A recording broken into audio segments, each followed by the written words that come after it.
pessoal, boa tarde a todos. Já gostaríamos de agradecer a participação e a inscrição de todos que realizaram. Inclusive, nós vamos compartilhar um link para avaliação do evento após o término das atividades, para recebimento do certificado também. A gente vai aguardar um pouquinho, pessoal, mais algumas pessoas que se inscreveram entrar também aqui na nossa sala, e depois a gente já daremos início para as atividades da palestra. Boa tarde mais uma vez, pessoal. A gente está aguardando todo mundo entrar aqui que se inscreveu no nosso ciclo de palestras. Daqui a pouco a gente vai dar início à atividade, às apresentações. E tem gente do Brasil todo participando. A gente está muito contente com a participação de vocês. Muito obrigado. Até daqui a pouquinho. Então, pessoal, boa tarde a todos. Vamos dar início, então, às apresentações. Muito obrigado pela participação e inscrição de todos. Meu nome é Valdir Cunha Alves, sou engenheiro ambiental da MPB Engenharia, integrante do Consórcio Brasil-Paraguai, que é composto pelas empresas Única, MPB e RMG, contratadas pelo Departamento de Estradas de Rodagem, DR, do Estado do Paraná, para execução da gestão e supervisão ambiental das obras da segunda ponte internacional Brasil-Paraguai, aduanas e acesso aqui em Foz do Iguaçu, no Paraná. Um dos desafios impostos por esse momento de pandemia é como possibilitar as atividades educativas sem reunir as pessoas, sem nos reunirmos em um mesmo espaço físico. E foi dessa necessidade que criamos o ciclo de palestras online: Gestão Ambiental, Educação Ambiental, Regulamentos e Cotidiano. Atividade organizada pelas equipes de Comunicação Social e Educação Ambiental. Esses encontros são uma forma de compartilhar um pouco da experiência que profissionais de diferentes áreas vêm desenvolvendo nos últimos anos. Inicialmente, vamos apresentar um vídeo da abertura com os representantes da Comissão de Fiscalização do DR, que são os senhores Marcos Arantes e Tiago Moreira. Então, vou compartilhar aqui o vídeo para vocês todos assistirem e, em seguida, a gente dá continuidade às apresentações.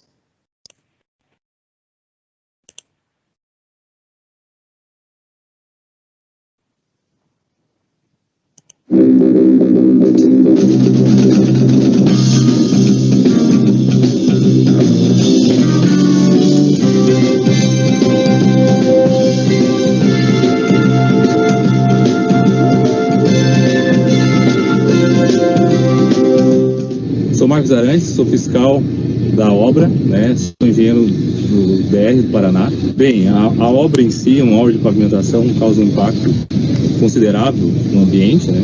E a gestão ambiental vem com o intuito de detectar esses impactos e promover a mitigação deles. Bem, todos os programas que contêm o PBA são importantes, né? Ao meu ver, assim, o que me chama mais atenção, uma área de interesse, é a parte do programa de arqueologia, né? A gente está numa região que é de ocupação Guarani, então, assim, alguns achados arqueológicos aqui, coleta superficial, indicaram isso, que já estava numa previsão, e remetem à época do pré-descobrimento, né? Então, assim, é uma região que hoje é uma fronteira entre 3 países, mas provavelmente, antigamente não era simplesmente uma divisão física só do rio entre a mesma nação Guarani. Bem, eu, em nome da Secretaria de Infraestrutura e Logística do Estado do Paraná, venho convidar todos os interessados a se inscrever para o ciclo de palestras, que vai ocorrer agora no mês de maio. Um evento importante, né, principalmente para quem quer se aprofundar ou ter conhecimento de como funciona o licenciamento ambiental, o gerenciamento ambiental e a supervisão ambiental de uma obra do porte dessa, com alguns empecilhos ou condicionantes maiores de uma obra dessa, de que é uma obra na fronteira, então uma fronteira de 3 países, né, praticamente, na fronteira de um parque nacional. Então é uma obra complexa, principalmente na parte ambiental.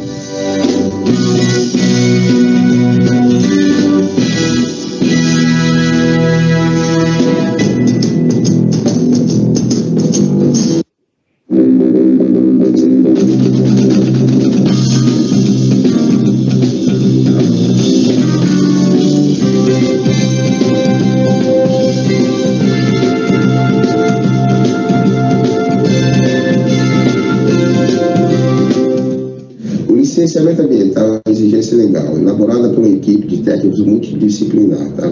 Esses técnicos avaliam as condições e os impactos no ambiente, por meio da elaboração dos estudos ambientais. Tá? A partir disso, eles elaboram programas para mitigar o impacto da obra no meio ambiente, né?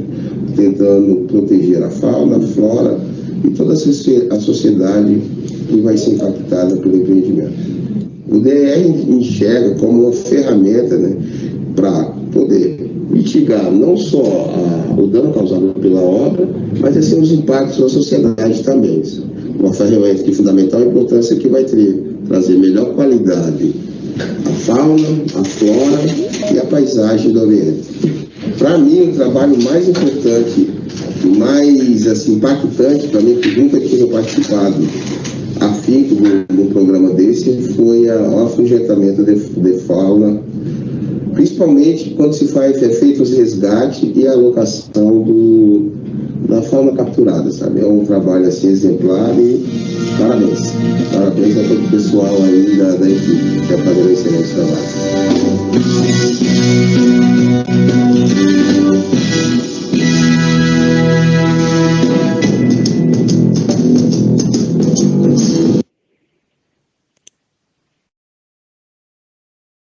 E hoje a nossa palestra é com a coordenadora de gestão ambiental das obras, Juliana Roscoe, que é geóloga e mestre em gestão econômica do meio ambiente, que atua há mais de 15 anos com gestão ambiental, na elaboração de estudos e execução de projetos. E na palestra de hoje, ela vai falar sobre gestão ambiental. Serão 40 minutos de palestra e depois abriremos para as perguntas, que poderão ser realizadas através do nosso chat, onde também está sendo compartilhado um link, você pode preencher um formulário para depois também receber o certificado.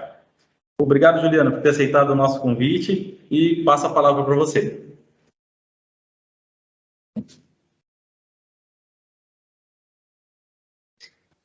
Boa tarde a todos.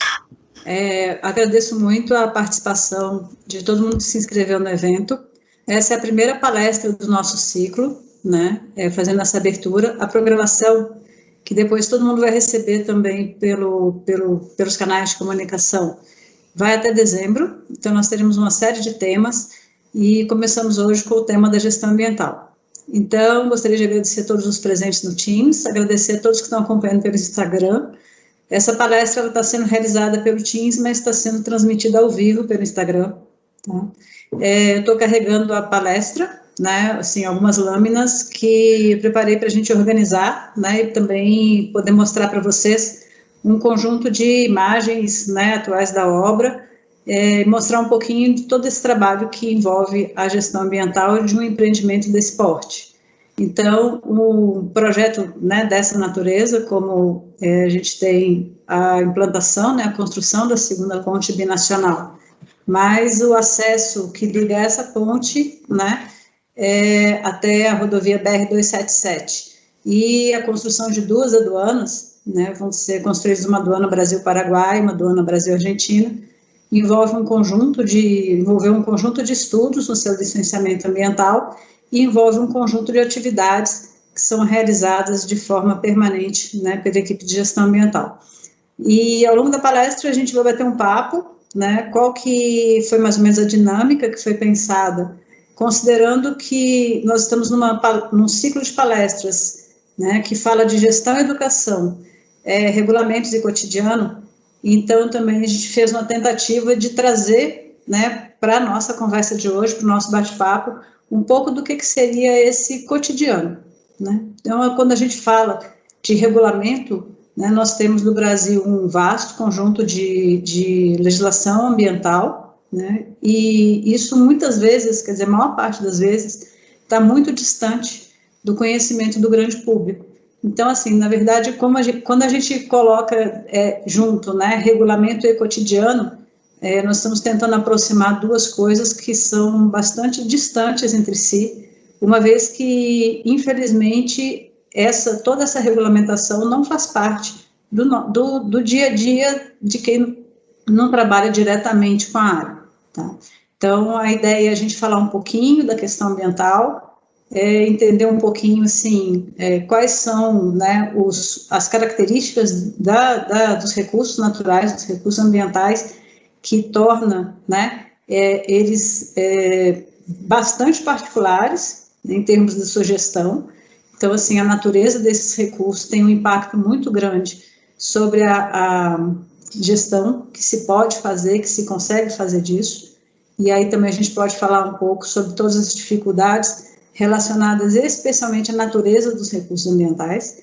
Falar um pouquinho da política ambiental, então, assim, tentando trazer essa abordagem da política, né, para um dia a dia que seja um pouco distante de simplesmente ler e discutir as políticas em si, né. O Brasil tem um conjunto muito vasto de leis, como eu já falei. Então, por exemplo, a gente fica falando, a nossa Constituição de 88 trouxe a questão ambiental para o cenário brasileiro, mas não é isso, né? Na verdade, na Constituição de 34, já havia um delineamento de preocupações com o meio ambiente. Nós temos aí, em 1934, o que foram os primeiros, né, programas, planos e políticas, na verdade, setoriais, já denotando uma preocupação com essa questão da preservação ambiental. Né? Então, a gente vai passar um pouquinho sobre isso e também abordar as obras. Eu vou mostrar para vocês, né, imagens, um pouquinho do que a gente faz nesse dia a dia da gestão.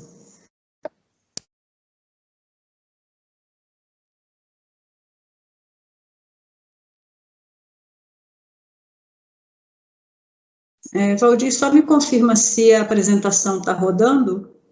Tá sim, Ju. Tá perfeito. Tá. E está visualizando em tela inteira ou só os pequenos? Não, você embaixo e ela em cima, maior. Ah, perfeito. Então, assim, nós temos aqui essa dinâmica que eu acabei de falar para vocês, tá? Muito no sentido da gente abordar a questão ambiental, né? Falar um pouquinho dos recursos da política e dos instrumentos da política. E dentro do licenciamento ambiental, tá, abordar um pouquinho o que é essa ferramenta, né, que a gente fala tanto, ouve falar tanto de licenciamento, mas exatamente o que o licenciamento busca trazer, né, abordar um pouquinho do licenciamento e entrar nessa lógica das obras, né, da segunda ponte, certo? Então, eu vou só tentar maximizar um pouquinho aqui.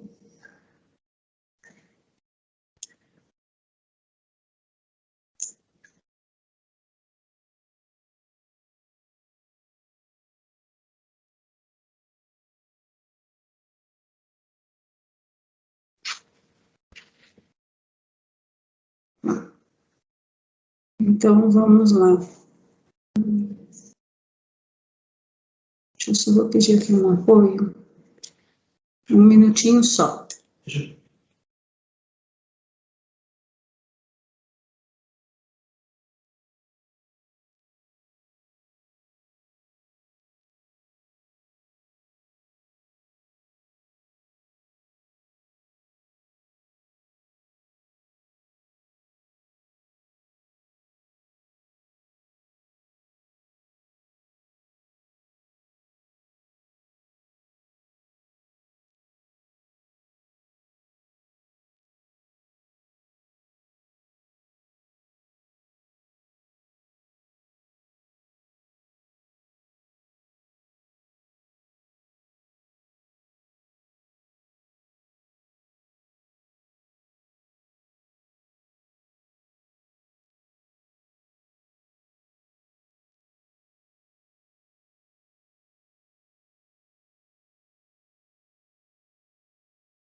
Gente, voltei. Desculpa, só porque eu não estou conseguindo visualizar os slides para mim, então vai ficar difícil passar para vocês.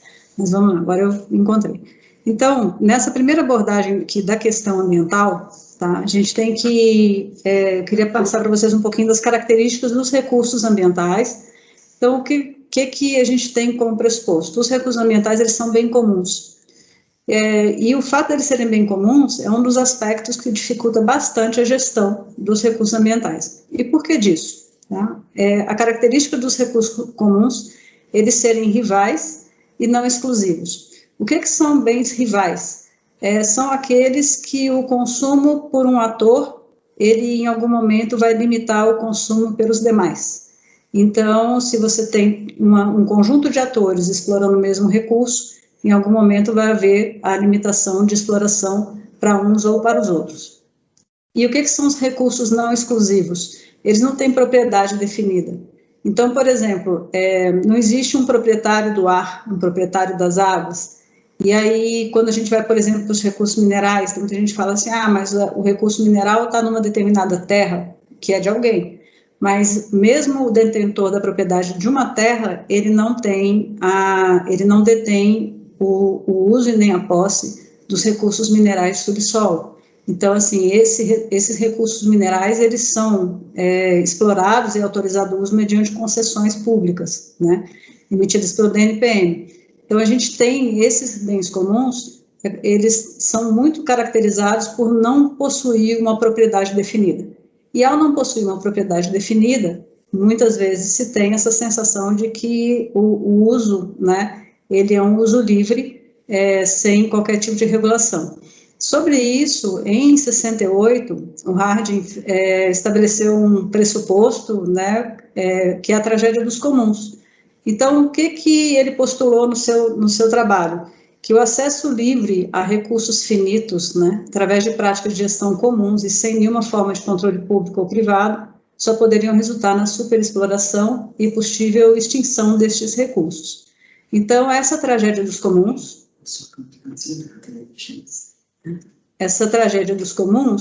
ela traz para nós esse entendimento de que o uso desses recursos, né, sem nenhum tipo de controle, um dia vai findar pela exaustão, né, do sistema.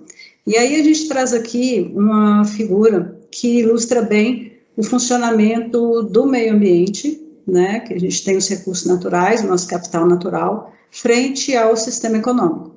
Então, a partir da Revolução Industrial, o que aconteceu com a Revolução Industrial? Anteriormente a isso, a gente tinha tecnologias de exploração dos recursos naturais e tinha uma população que ocupava o planeta, né, em escalas, assim, bastante reduzidas. Então, primeiramente, o capital natural, o recurso natural, ele realmente era bastante abundante. Com o desenvolvimento, né, que se teve a partir da Revolução Industrial e uma crescente industrialização e um crescente consumo de recursos pelo sistema econômico, a gente começou a ter determinados fluxos de poluição que passaram a representar danos, né, acumulados. Então, nós temos aqui, nesse sistema, né, proposto por Miller em 2007, que todo o sistema econômico, agindo, né, a partir desse processamento dos recursos naturais, ele vai produzir energia dissipada e matéria degradada e fluxos de poluição. Uma parte desse fluxo de poluição, ela é absorvida imediatamente pelo meio ambiente e se tornar inofensivo. Uma outra parte desse fluxo de poluição, ele não é absorvido, né, e ele permanece e segue na cadeia ecológica como fluxo de poluição. Então, ele vai gerar danos provocados pelo acúmulo de poluentes, né, e esse acúmulo de poluentes vai se tornando um estoque, né, que a gente chama de estoque de poluição no meio ambiente.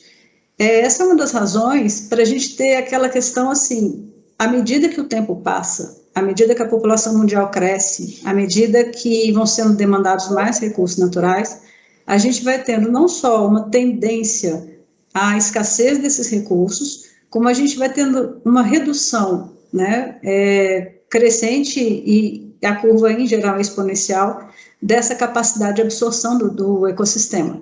Então, a gente vai tendo que, a partir do momento que você vai acumulando danos totais de poluição, a capacidade no ambiente vai se tornando menor para absorver esses danos. E aí, muitas vezes, tem uma leitura de que o ambiente já é degradado, então ele não sofreria nova degradação.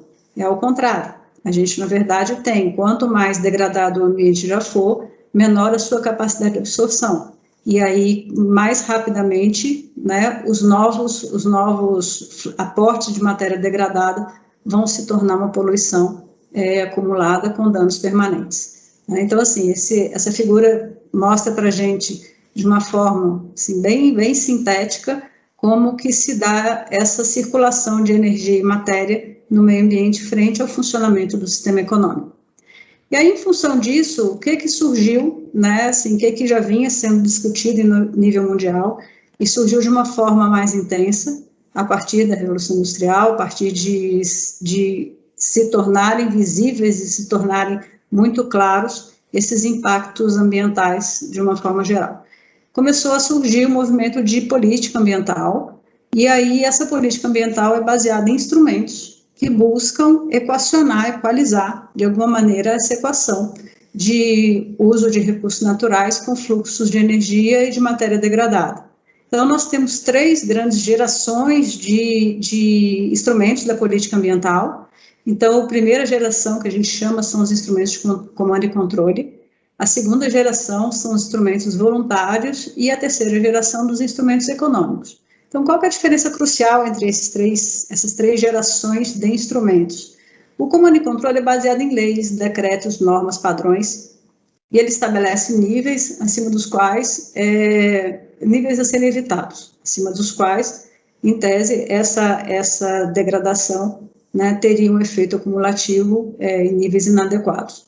Pensando sempre naquela questão de que a nossa função, né, enquanto atores deste momento, né, do planeta, desse momento no mundo, seria fazer o uso de recursos ambientais, mas preservar, né, para gerações futuras a capacidade de ainda fazer.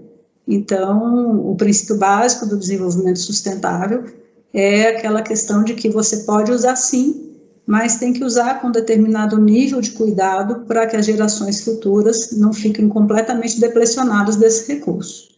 Então, os instrumentos de comando e controle, eles são basicamente fundamentados em legislação, padrões e normas, que para limitar esses níveis que seriam hoje entendidos como níveis máximos aceitáveis.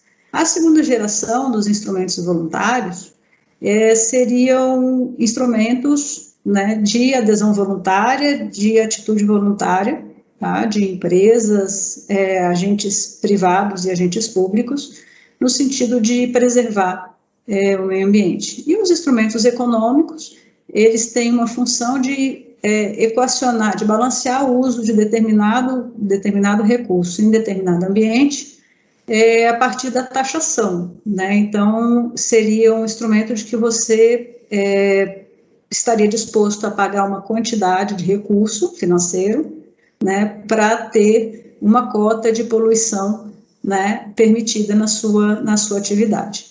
Então, aqui, esse quadro, tá, ele traz, naturalmente, a gente não vai ler esse quadro, né, mas ele vai estar disponível para vocês na apresentação, que ele traz, assim, um resumo muito grande de vantagens e desvantagens de cada um desses sistemas. Então, os instrumentos de comando e controle, eles têm como vantagem principal, né, a previsibilidade e uma mensagem política, né, no sentido de que os comportamentos indesejáveis, eles são associados a uma punição, mas ele tem como desvantagem uma falta de flexibilidade, né, os custos de implementação no cumprimento da lei envolvem custos de fiscalização e a ausência de incentivos para melhoria progressiva. Por tratar de normas e padrões, ele já tem um limite bem definido. Os instrumentos econômicos, eles têm a flexibilidade, ao contrário do comando e controle, ele dá mais liberdade de escolhas, né, para os agentes privados, os agentes econômicos de uma forma geral, mas eles podem ser de mais difícil aprovação pelo legislativo, né, geram alguma resistência dos agentes que seriam afetados por implicar em um custo financeiro, né, e não um custo de oportunidade, e necessitam de avaliações e adaptações periódicas, né, para não haver problemas, para que sempre seja adaptado. Então, assim, um exemplo clássico de um instrumento econômico seria numa bacia hidrográfica. Várias cidades têm os seus sistemas de lançamento de esgotos nesse rio, né, nessa bacia, e aí, naturalmente, existe um total de poluição aceitável, né, para essa bacia. E aí, cada um dos atores poderia negociar, transacionar taxas de poluição para manter ou ampliar a sua atividade. E os instrumentos voluntários, eles também são instrumentos que têm grande flexibilidade, reduziria a burocracia, né, tem possibilidade de minimizar custos, mas eles têm como dificuldade a definição de metas, né, mais claras, cenários de referência.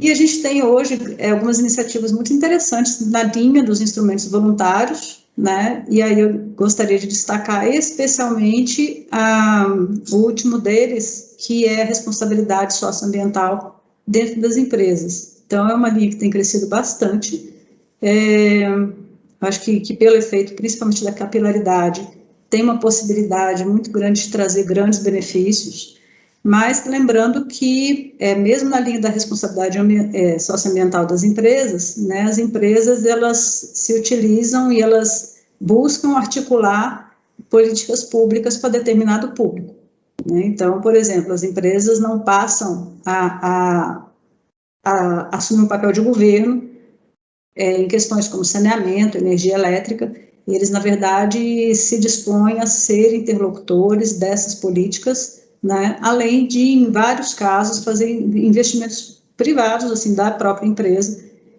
voltados para determinado público, né, que seja escolhido em função da sua efetividade, em função da sua área de atuação. Mas tem sido uma iniciativa muito interessante, que vem se fortalecendo nos últimos anos. Aí, quando a gente fala um pouquinho da nossa Política Nacional do Meio Ambiente, né, a nossa política, ela é de 81, é uma lei, tá? E aí, o que essa política tem de interessante? Porque esses aí são os principais itens, né, da nossa política, definido no artigo 9º, e aí a gente vê o seguinte, ela trata de padrões, avaliação de impacto, licenciamento, né, que são penalidades disciplinares e compensatórias, que são instrumentos de comando e controle, mas ele também trata de zoneamento, trata de inovação, né, trata de educação ambiental, da criação de unidades de conservação, que são iniciativas próprias dos governos, né, embora o zoneamento também, no final dele, ele vá criar padrões de uso, né, e ela já traz instrumentos econômicos. Então, assim, a nossa política, ela também vem sendo editada, e hoje, como instrumentos da Política Nacional do Meio Ambiente, a gente tem ferramentas das 3 gerações de instrumentos da política ambiental como um todo, tá? Então, assim, a nossa Lei 6938 é uma lei que está bastante moderna em termos dessa previsão, tá, dos instrumentos que são possíveis para a gestão dos recursos naturais. Fechando essa parte da política, só com essa pincelada, especialmente sobre os instrumentos, a gente entra agora numa questão do licenciamento ambiental, que é um dos instrumentos da política nacional. A nossa Constituição, ela de 88, ela já traz a necessidade de avaliação de impactos ambientais. E aí, para a gente conversar um pouquinho sobre licenciamento e se afastar de ficar falando das normas, né, apenas, eu queria trazer para vocês um pouco dessa questão das externalidades, né? Então, assim, todo licenciamento, toda avaliação de impacto se fundamenta em identificar essas externalidades. O que elas são, né? O que é uma externalidade? Externalidade é qualquer produto, né, ou atividade, ou ação que surge dentro de um processo produtivo sem que seja o objetivo fim desse processo. Então, por exemplo, né, a gente tem uma indústria que produz sapatos e ela gera como subproduto, né, um conjunto de itens, né, um conjunto de matéria degradada, né, que são diversos efluentes, que são, no final das contas, externalidades. Então, assim, a indústria produz, o objetivo dela é produzir sapatos, mas ela também produz poluição. Qualquer atividade humana, praticamente, gente, resulta em externalidades. As externalidades, elas podem ser positivas ou negativas, né? Então, por exemplo, às vezes é muito difícil a gente imaginar uma externalidade negativa, que a gente já associa externalidade a impacto, né? A positiva, a gente já associa impacto. Mas, por exemplo, um exemplo super clássico de uma externalidade positiva é numa quadra residencial qualquer, um vizinho que resolve pegar a pracinha e fazer um canteiro de flores. Então, toda aquela comunidade, ao passar por ali, vai ser beneficiado da satisfação, né, de ver esse canteiro de flores, mas quem plantou e quem cuida do canteiro fez isso em benefício próprio, porque ele gosta. Mas aquilo tem um efeito que transborda muito além da atitude puramente dele, né? Então, seria uma externalidade positiva, e a produção de dejetos, de efluentes, de atividades as mais diversas, seria um exemplo clássico de externalidade negativa. A economia, tá? Como é que a economia neoclássica modela essa questão em termos de gráfico, né? E a economia traz muitas diversas questões com representação gráfica que facilita bastante nosso entendimento. Então, esse gráfico, é um gráfico de preço por quantidades, é um gráfico clássico de curva de demanda e oferta de produtos, e aí a gente vê que o mercado operando livremente existe nessa linha S, né, que fica mais abaixo, é a linha que delimita, né, o custo privado de oferta, então seria o custo de produção de um bem qualquer, e a outra linha, né, a linha transversal, a linha da demanda. Quando você cruza oferta com demanda, né, você define o preço de mercado, que está aí dado pelo P1, e uma quantidade que é consumida, que é ofertada e vendida, né, nessa quantidade Q1. Quando surgiu essa necessidade, né, essa preocupação de que o sistema econômico ele estava produzindo um fluxo de poluição, né, que precisava de alguma forma ser mitigado ou ser compensado, surgiu a necessidade de incorporar nessa curva de demanda, nessa análise, né, do sistema produtivo, o que a gente chama de custo social. E ele é um custo privado, né, e externo. Se delimita, né, se denomina custo social. Quando eu falo de custo social, eu estou falando de custo ambiental também, né, no entendimento que se tem de que o meio ambiente é fundamental para a coletividade. Então, o custo social seria um custo que inclui, né, de forma preponderante o custo ambiental. Como é uma linguagem muito própria da economia, então, em geral, nos trabalhos a gente vai sempre ver custo social, mas deve ser entendido como custo ambiental. E claro que existe um social, uma parcela, né, social incluída nesse ambiental, que o meio ambiente ele é um todo, né? Então, o que seria essa incorporação do custo social? No momento que você traz para dentro do seu processo produtivo a mitigação, a compensação, o tratamento desse efluente, né, para reduzir para um nível aceitável essa carga de poluição que aquele determinado processo produtivo gera, então a gente chegaria numa linha, né, que é essa de custo privado da oferta, essa linha, que naturalmente é um valor mais alto. Então, a gente teria, dentro do custo de produção, incorporado uma nova parcela. Então, a política ambiental é preocupada em preservar justamente esse estoque de capital natural para o futuro, né, passou a trazer para dentro de uma curva de custo de produção o custo da reparação. E aí, o que acontece nesse momento? A gente vai ter um novo equilíbrio de mercado, né? Então, assim, o preço passa a ser maior, e aí a gente tem, nesse cruzamento com a linha de demanda, uma nova quantidade que é transacionada no mercado. E, naturalmente, né, isso é uma coisa que é natural a todos nós, se você tem um preço mais elevado, a tendência é que a quantidade transacionada no mercado seja inferior. Então, esse gráfico, ele sintetiza qual que é o objetivo da grande maioria dos instrumentos da política ambiental? É essa internalização do custo social. Então, qual se internalizar esse custo, e pode ser por meio de licenciamento, pode ser por meio de instrumentos econômicos, né? A diferença no instrumento econômico é que aí haveria uma taxa, né? E não um processo associado a um licenciamento com uma identificação de impacto, então seria uma taxação. De todo modo, isso aumenta o custo do produto, e o que tende a reduzir a sua quantidade. Eu trouxe aqui um exemplo, né, pensando, né, na gente tratar aí da questão de cotidiano, né, o que significa, assim, num exemplo muito doméstico, né, o efeito de uma externalidade negativa de uma atividade, tá?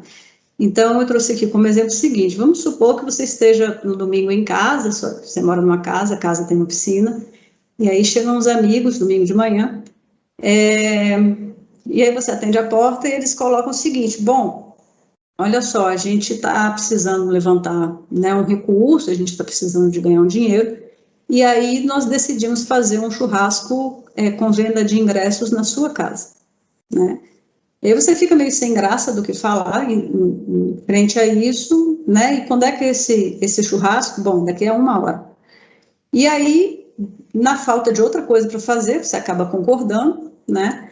Então, assim, é uma atividade que vai gerar um lucro, né, para os seus amigos, e aí vem tudo que decorre, né, de um churrasco com ingresso pago na sua casa. Esse exemplo é fora da pandemia, tá, gente? Então, assim, os amigos levaram recursos, né, carne, bebida, refrigerante de forma insuficiente, então acaba que eles recorrem à sua geladeira, né, para buscar complementar o que precisa para o churrasco. Você passa o dia com uma série de pessoas na sua piscina, com um som extremamente alto, né, você tem um canteiro de flores, você coleciona essas rosas super, super raras, né, que inclusive uma delas foi a sua avó que te deu a muda, né, ou seja, esse canteiro não tem como você reparar, não é só comprar uma nova muda de rosa, esse canteiro tem um significado especial para você. Bom, e aí ao longo do dia o seu canteiro vira buquê, né, passa o dia naquela festa super animada, e no final do dia vai todo mundo embora. E o que fica para você, né? Fica você completamente sem recursos, a sua geladeira ela foi completamente esvaziada, né? Existe uma quantidade inominável de lixo no seu quintal, a sua casa está destruída, né? E aquele canteiro de rosas se foi, certo? Então, assim, veja que é uma atividade econômica que você não participou, ela foi quase que imposta na sua vida, mas ela trouxe para a sua vida, você não teve lucro nenhum com ela, e ela trouxe para a sua vida uma série de problemas, né? Então, você foi notificado pelo condomínio, então tem um monte de problemas aí associados. Então, o que seria uma forma de internalizar o custo dessa externalidade negativa, né, nessa atividade? Teria sido ela ser um pouco mais planejada, né? Você protegeria suas rosas, se faria, em função do número de convidados, né, uma lista adequada de recursos que os organizadores teriam que prover, né? Você teria uma previsão de locais para deposição desse lixo, as pessoas seriam obrigadas a se comportar, e principalmente você teria depois, né, um recurso para poder contratar uma faxina, coisas desse tipo. Avisaria o seu condomínio, né, com antecedência para que não fosse notificado. Então, só que tudo isso iria reduzir o lucro dos seus amigos. Então, assim, se os seus amigos tivessem que dar conta, né, de todo refrigerante, carne, molho para o churrasco, se eles tivessem que dar conta de depois dar uma destinação adequada para o lixo, se eles tivessem que dar conta de arrumar uma cerca para proteger as suas rosas, certamente o lucro deles ia diminuir. Então, assim, esse exemplo eu tentei trazer muito assim para a vida da gente, né, que eu acho que toda vez que a gente se aproxima do dia a dia, fica mais fácil compreender exatamente o que são essas coisas, né? Então, isso aí seria, assim, o que é exatamente uma produção de externalidade e o que significaria, principalmente, prevenir e mitigar essa externalidade. Então, em última instância, a mitigação dessa externalidade resultaria na redução do lucro, né, dos agentes econômicos, seus amigos, que organizaram esse churrasco. E aí, só um resumo geral em relação ao licenciamento, né? A gente tem uma previsão na Constituição, tem a 6938, que é a política, tem várias resoluções CONAMA, né? Então, o licenciamento ambiental, ele é um processo que, embora baseado em leis, ele é um processo administrativo que corre junto a um órgão ambiental, né? Seja ele federal, seja IBAMA, ou seja um órgão estadual, municipal. Ele, em geral, é fundamentado por estudos técnicos. E qual que é a importância dele ser fundamentado por estudos técnicos? Porque o estudo técnico, a despeito de várias falhas, né, que se conhecem nos estudos, ele dá um lastro, né, nessa avaliação dos impactos. Então, ele seria o que permitiria lá o planejamento do churrasco, né? Então, o que os estudos técnicos têm essa finalidade? Ele busca, né, o licenciamento, ele traz para dentro do empreendimento esses custos sociais e ambientais da atividade, em forma de medidas de controle, medidas de mitigação, medidas de compensação. E o licenciamento, principalmente, gente, tem um foco na coletividade. Então, muitas vezes pode-se pensar assim, não, esse licenciamento é muito ruim, né, porque ele não resolveu o meu problema frente àquele empreendimento. Mas o licenciamento não tem o objetivo, né, e ele não conseguiria jamais resolver os problemas particulares de cada ator, né, frente a um empreendimento que se instala numa determinada região. Então, o foco dele é a coletividade. O foco dele é avaliar qual que é o impacto daquele empreendimento sobre a biodiversidade, sobre a qualidade de recursos hídricos, sobre a qualidade do ar, né? Quais são os impactos diretos sobre a comunidade, o que pode se fazer para mitigar isso, para controlar isso. Então, o foco do licenciamento, né, não podia ser de outra maneira, uma vez que a gente está derivando a partir de uma política, né, é o foco na coletividade. Bom, e aí, fechada essa parte, né, eu acho que aqui a gente, né, fecha assim, a parte mais voltada para falar um pouquinho do recurso ambiental, qual que é a característica dele, um pouquinho da política, né, e principalmente abordar, assim, no fundo, qual que é a função no processo de licenciamento. Aí eu queria abordar com vocês um pouquinho, e aí falar de uma parte muito mais colorida e bacana, que é sobre as obras de construção da segunda ponte, né, no acesso e das aduanas. Então, primeiramente eu trouxe aqui, muito rapidamente, também nós não vamos ler todos esses boxes, né, mas esse empreendimento, ele tem um arranjo institucional bastante interessante. Então, Itaipu é o órgão que financia esse empreendimento. E aí a gente tem, além de Itaipu como financiador, nós temos o DENIT, e temos a Secretaria de Estado, né, de Infraestrutura e Logística, por meio do DR, como os outros atores participantes. Então, o DENIT, ele elaborou os estudos prévios, né, tanto os projetos de engenharia quanto o estudo de impacto ambiental e plano básico ambiental, realizou licitação, elaborou os editais de licitação das obras, né, da supervisão e gestão ambiental, supervisão das obras de gestão ambiental. E aí, no momento que esses processos de contratação, né, estavam concluídos, a fiscalização dessas obras foi delegada à CEIU e ao DR pelo governo do estado do Paraná. Então, é um arranjo. Então, hoje, o DENIT permanece responsável por 2 itens, que é a finalização da aprovação dos projetos de engenharia e pela desapropriação, e a CEIU faz a fiscalização das obras, né, a obra das aduanas, a obra do acesso iniciou agora no início de 2021 e as obras da ponte binacional iniciaram ali em agosto de 2019. Então, também aqui, muito rapidamente, um histórico do licenciamento. Então, o licenciamento desse empreendimento, ele foi iniciado em 2007. Então, para a gente ter uma noção, assim, do quanto esse processo, né, ele vem ao longo do tempo. Então, ele foi aberto em março de 2007. Em julho de 2010, né, foi apresentado o estudo da ponte, estudo ambiental da ponte, e em novembro saiu a licença, né, e em 2011 foi concluído aí a RIMA do acesso, a BR-277 das aduanas, né. Em 2017 saiu uma licença de instalação para a ponte especificamente, né, licença de instalação e autorização de supressão. Foi aprovada a versão do PBA que vale para as aduanas, né, e para o acesso. Em 19 foi iniciado em agosto a supressão da vegetação, em outubro as obras civis propriamente ditas, e tem se buscado, então, ser uma primeira retificação da LI em outubro de 19, que transferiu a titularidade do licenciamento do DENIT para o DR.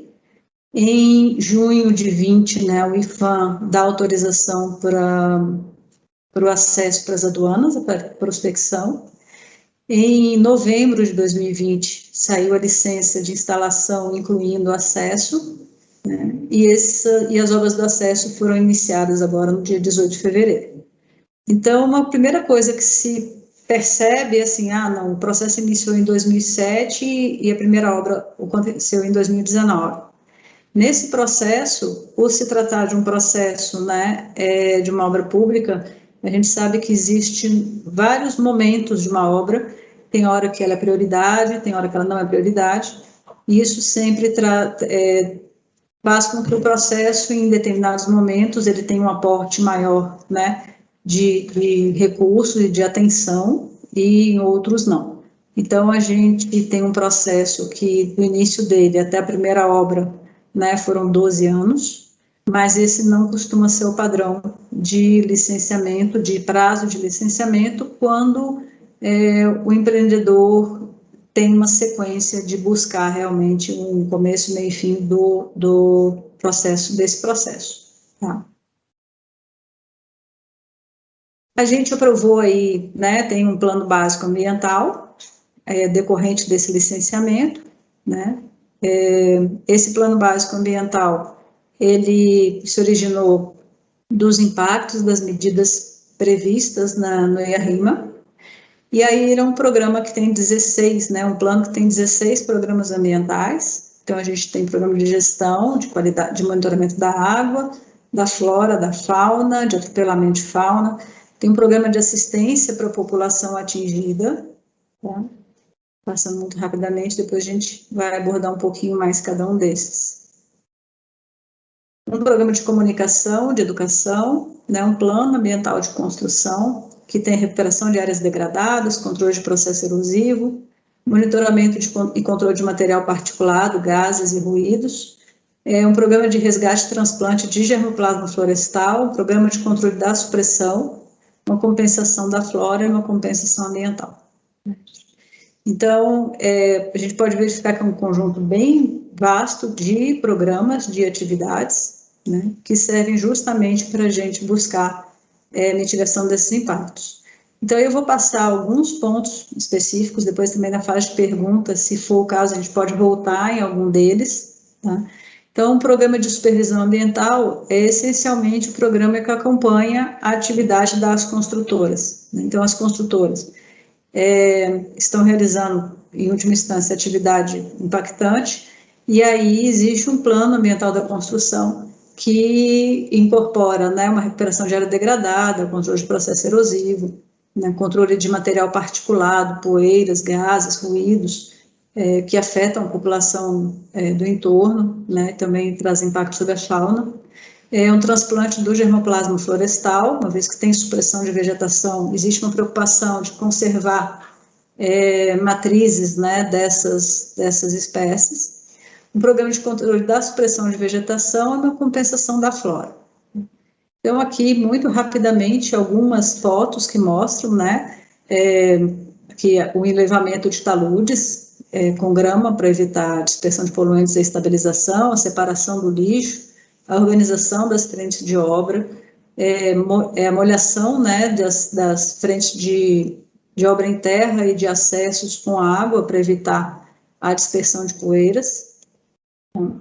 Aqui também recolhimento de lixo, algumas atividades de educação ambiental, e uma visão geral das obras da ponte, isso no final do ano passado. Toda essa atividade da supervisão ambiental, ela é acompanhada, quer dizer, lançada num sistema georreferenciado, e aí se trabalha com, a depender de cada programa desse, de ocorrências de não conformidade. E esse gráfico mostra muito assim como é que é a evolução dessas ocorrências. Então, a gente tem nesse empreendimento a grande maioria das ocorrências solucionadas com muita rapidez, com muita proatividade das construtoras, tanto da ponte quanto do acesso. A gente sempre tem um conjunto, né, de ocorrências não solucionadas. Então, como esse gráfico ele foi colocado na palestra ontem, ele deu nosso status ontem. Tá? A gente não teve caso de obra paralisada e tem um conjunto de atividades em solução. Então, é uma plataforma georreferenciada que facilita, né, esse dia a dia desse acompanhamento. Tá? Então, isso aqui é uma outra tela do sistema, que mostra para a gente, por programa, né, quais são as ocorrências não solucionadas em solução e solucionadas por programa ambiental. Claro que a gente sempre tem uma prevalência em obra desse tipo, né, de ocorrências do plano ambiental da construção, que são ocorrências normais durante uma obra, né, e sempre existe uma prevalência, principalmente em obras de implantação de rodovia, de controle de processos erosivos, uma vez que é uma região, né, que você retira a vegetação, a terra fica exposta, e é muito fácil que, diante de precipitação, se tenha ocorrência de processos erosivos.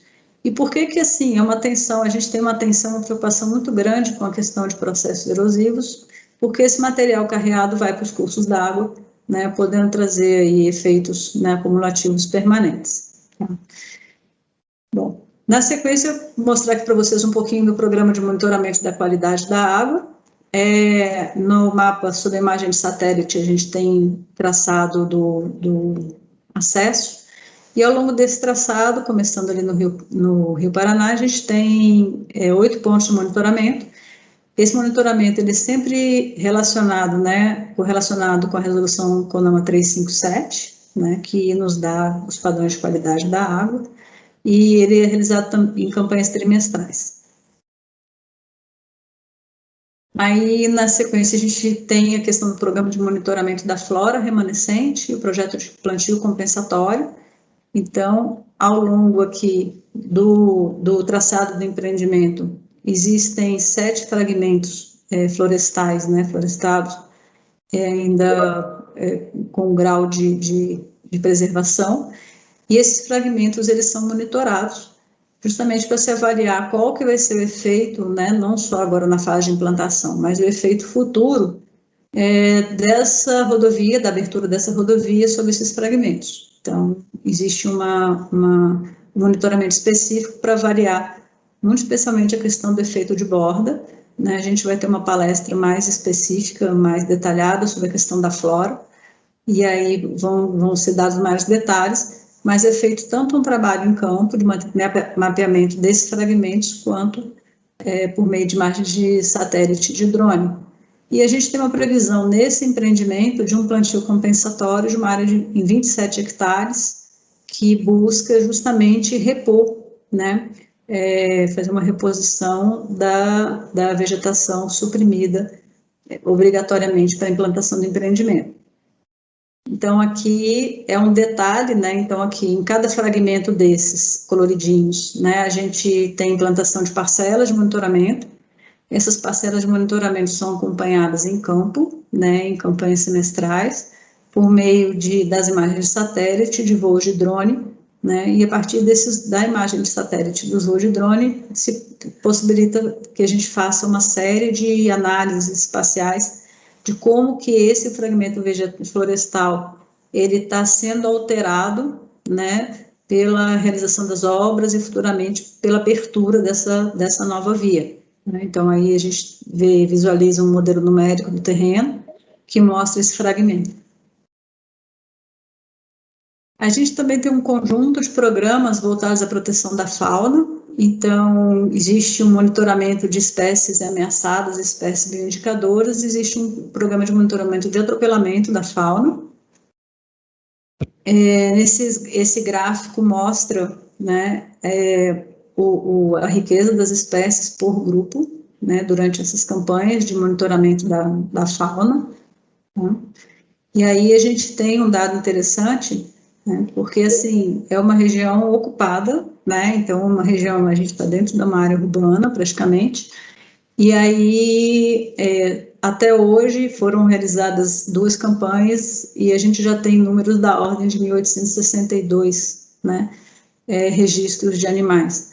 Então, é uma região ocupada, mas que ainda tem uma fauna rica, né? Voltando àquilo que eu estava colocando no início, que existe um pressuposto que se a região é ocupada, urbanizada, enfim, ela não tem mais fauna. Então, a gente tem aqui um registro bem denso de espécies, né? E aqui tem uma foto, né, de um felino, né, de um grande felino, que foi registrado numa das campanhas, né? E aqui é uma foto que mostra alguns animais também captados em câmera trap durante o monitoramento noturno. Bom, com esses dados, né, do monitoramento da fauna, da ocorrência de fauna e de atropelamento, a gente produz alguns mapas que a gente chama de mapas de calor. Então, isso aqui é o canteiro de obras da ponte binacional, e aí cada nuvenzinha dessa azul significa um registro, né, de algum animal que foi avistado ou atropelado, e aí esse mapeamento nos deu os principais pontos, né, de avistamento de fauna, e foi realizado todo um trabalho de educação ambiental com os trabalhadores, a partir da instalação de placas, né, educativas, como essa que aparece na foto, falando que, né, nesse local você tem fauna, ela ocorre sim. Então, a gente até agora, ali dentro do canteiro de obras da ponte, já identificou 54 espécies de animais. Então, assim, não é pouca coisa, considerando que é uma obra que tem um ritmo acelerado, é uma obra, né, ruidosa, e mesmo assim se tem aí um registro de fauna considerável. Foi feito esse trabalho de educação ambiental com os trabalhadores, no sentido de que essa convivência, né, da obra com os animais nessa fase seja o mais positivo possível. E temos tido assim, resultados muito interessantes, muito legais desse trabalho. Aí já mostra um mapa do acesso, com os principais hotspots, né, mesma representação. Esse mapa do acesso ele é produzido a partir do Ciriema, que é um programa, né, um software de tratamento estatístico de atropelamento de fauna, tá? E aí ele traz alguns pontos que a gente chama de hotspots.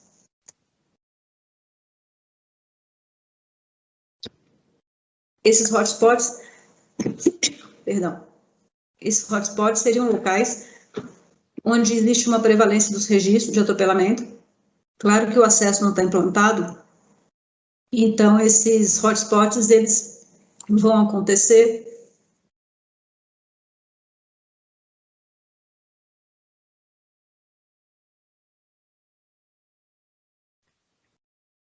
desculpa, gente, só que eu vou falando, vai secando. Esse monitoramento é feito nas vias paralelas ao futuro acesso. E o que esse dado hoje nos indica? Onde são os principais corredores da fauna. Então, ao longo desses corredores, serão desenvolvidas medidas para proteger essa fauna que transita de um lado para outro da rodovia. Aí tem um pouquinho do programa de comunicação e de educação, né, que busca justamente funcionar como um canal de comunicação com a comunidade. Se realiza palestras de educação ambiental junto aos trabalhadores e uma série de palestras e reuniões junto às comunidades.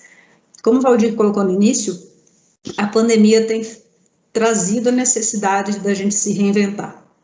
Então, programas de comunicação e de educação no cenário de pandemia tem sido uma novidade, porque a gente não pode, não deve nem reunir, né, nem aglomerar. Então, tem se buscado muito a alternativa das mídias sociais, de outras formas de chegar nas pessoas, inclusive esse ciclo de palestras é uma delas. Aqui na comunicação, né, a gente tem um conjunto de ações que já foram realizadas, foi feito todo um recadastramento das famílias que serão desapropriadas, né, foi realizado uma pesquisa socioeconômica via um aplicativo que a gente mandou para as famílias todas pelo WhatsApp, as que vão ser afetadas pela desapropriação.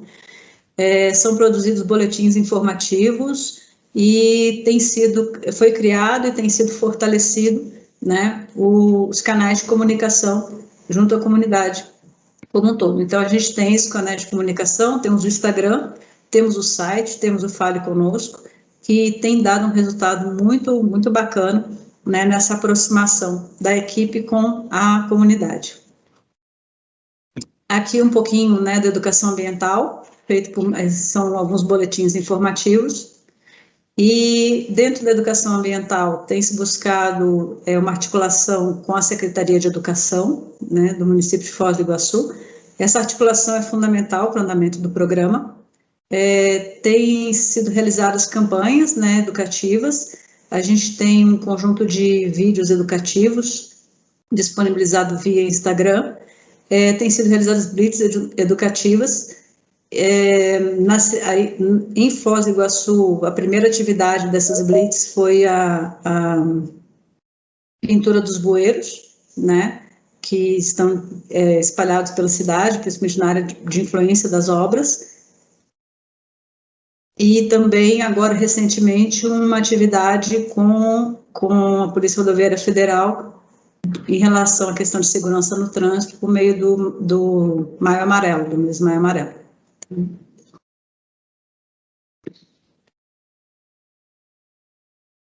Aqui um pouquinho do programa de resgate arqueológico, né, e do programa de gerenciamento de patrimônio. Então, em agosto de 2020, o IFAM autorizou as prospecções ao longo do acesso das aduanas. Essa prospecção já revelou alguns sítios arqueológicos. Aqui tem um pouquinho do material que foi coletado durante essa etapa da prospecção, né, e futuramente esses sítios vão ser objeto, né, de resgate mais sistemático. Então, assim, uma região, né, que historicamente uma região de ocupação guarani. Então, nós temos aí cerâmicas, né, caracteristicamente guarani. A gente tem também a ocorrência de faiança, de louça, já indicando uma ocupação mais recente. Temos batedores aí de pedra e ponta de flecha, que também indica, né, a presença de comunidades mais de coletores e caçadores do que de agricultores, que são os Guarani. Então, a gente tem uma região que já revela um patrimônio arqueológico bastante interessante, que conta um pouco dessa história, dessa ocupação. E aí, por fim, o programa, né, executado pelo DENIT, que é o Programa de Desapropriação. Então, foi realizado o cadastro, o recadastramento das famílias, né, previstas ao longo da faixa de domínio do acesso das aduanas. A gente tem hoje deve ter algo da ordem de 200 processos de desapropriação. Já foi feito todo o levantamento documental dessas famílias e esses processos estão em avaliação hoje no DENIT. Né? Então, também existe uma expectativa de que ao longo desse ano se dê andamento nesses processos de desapropriação, tá certo? Gente, então, assim, era um pouquinho, né, o que a gente preparou para trazer para vocês, tá? Deixa eu parar aqui a apresentação. Então, foi um pouquinho do que a gente preparou para trazer para vocês hoje na palestra. Estamos abertos aqui a dúvidas e perguntas, né? E agradeço muito a atenção de todo mundo. Muito obrigado, Juliana. Obrigadão pela participação. Nós vamos abrir, como a Ju falou agora, para aqueles interessados em realizar as perguntas sobre a palestra. E vamos agir da seguinte forma: serão 3 perguntas e depois a Juliana irá respondê-las. A organização e a ordem dos questionamentos será realizada pela nossa colega Caroline. Oi, Caroline, você está ao vivo? Você está online? Estou sim. Só deixa eu abrir aqui a câmera. Então, os interessados, quem tiver interesse em fazer alguma pergunta para a nossa palestrante, a Juliana, pode fazê-la ali pelo chat e a Caroline vai estar intermediando todas as perguntas. A cada 3 perguntas, a Juliana responde elas e assim por diante. Quem quiser também abrir a câmera e fazer a pergunta, a gente levanta a mão que eu vou mediando. Tem uma pergunta aqui, Juliana. Só um pouquinho. Ah, não, é só o comentário da Gisélia, que está falando que tem problema de conexão.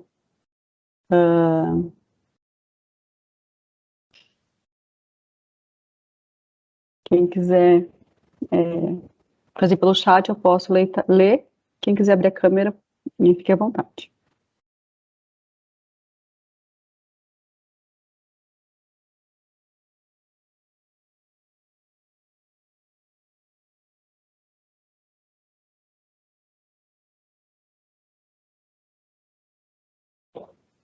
Se não tiver pergunta,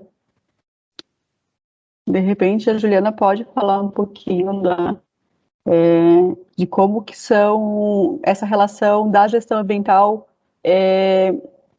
com a comunidade, como que a gestão ambiental executa o cotidiano dela, além na relação com os programas. Já que não tem pergunta, eu vou trazer essa questão para a Juliana. Certo, Carol. Então, assim, a gente tem uma equipe, que é uma equipe permanente, né, em Foz do Iguaçu, é uma equipe multidisciplinar. Cada um dos membros dessa equipe tem uma atividade, essas atividades, né, dos programas que eu falei, são realizados, em sua grande maioria, pela equipe da gestão ambiental. E aí a gente busca essa aproximação com a comunidade por meio desses canais, né, de comunicação, e muito pela demanda. Então, nós temos um conjunto de atividades da comunicação, um conjunto de atividades da educação, que vem trazendo para o grande público essas atividades que são realizadas, né? Então, nós temos boletins informativos mensais, que trazem sempre informações sobre as obras, sobre o andamento das obras, e sobre os programas ambientais, o que está sendo realizado naquele mês. Esses boletins ficam disponíveis no site do DR, então quem quiser acessar, estão disponíveis no site, e estão disponíveis no site da gestão ambiental também, tá? E aí o canal de comunicação Fale Conosco tem sido uma ferramenta muito interessante. É interessante que há um tempo atrás se tentou muito por meio de 0800. Então, assim, praticamente toda obra tinha dentro da gestão ambiental um 0800, e esse 0800 era um número que ficava lá esquecido, né? Então, era aquele telefone que nunca tocava, era o 0800 da gestão. Então, assim, ao longo de anos de projeto, a gente teve, assim, baixa adesão e baixa procura, e ao contrário disso, o canal via WhatsApp tem sido uma ferramenta bastante dinâmica, que tem dado um resultado muito legal. Nós já tivemos, assim, a gente tem tido, né, no Fale Conosco, e aí também fica uma coisa aberta para toda a comunidade, perguntas, e o pessoal encaminha preocupação em relação ao avanço das obras, dúvidas sobre o que vai acontecer, sobre o que está acontecendo. A gente, por meio do canal de comunicação, já agendou reuniões com a comunidade. Então, assim, tem sido um canal bastante dinâmico, né, para nossa felicidade. Então, substituiu com muita qualidade, né, a iniciativa do 0800. E o mais importante, do nosso ponto de vista, é que a gestão seja justamente uma equipe que, além de executar esses programas que estão lá previstos no PPA, ela se aproxime, né, das pessoas. E se aproxime das pessoas para o que for necessário. Então, essa tem sido muito, assim, a dinâmica, aberta a todos, né, conhecer a equipe, o escritório, tudo mais. Juliana, a gente tem uma pergunta. O nome da pessoa é Kergenilson, né? Ela gostaria de saber se houve audiência pública na apresentação do EIA-RIMA e quantos aos programas de educação ambiental teve participação de órgãos de extensão rural, pois essas entidades têm importância nas comunidades envolvidas. Houve sim, na época do EIA-RIMA, houve audiência pública de validação do EIA. Então, esse empreendimento ele passou tanto por audiência de projeto, quanto audiência pública do EIA-RIMA, e se na construção do plano básico ambiental houve a participação de órgãos de extensão rural, aí realmente eu não sei te informar, porque esse PBA ele foi elaborado, ele teve 4 versões, e a última delas data de junho de 2017. Então, a gente entrou no processo agora em fevereiro do ano passado, de 20, e com esse material todo já aprovado. Tá? Então, realmente, assim, eu não saberia te afirmar com certeza se houve a participação. Em geral, os órgãos de extensão rural são órgãos que participam da construção, da discussão desse tipo de documento, tá? Mas, no caso, eu só não gostaria de fazer uma afirmativa assim e estar equivocado, tá? Mas por audiência pública passou sim, com certeza. Alguma pergunta mais? Se não tem pergunta, eu passo para o... tem uma pergunta, Paulo Band Neto?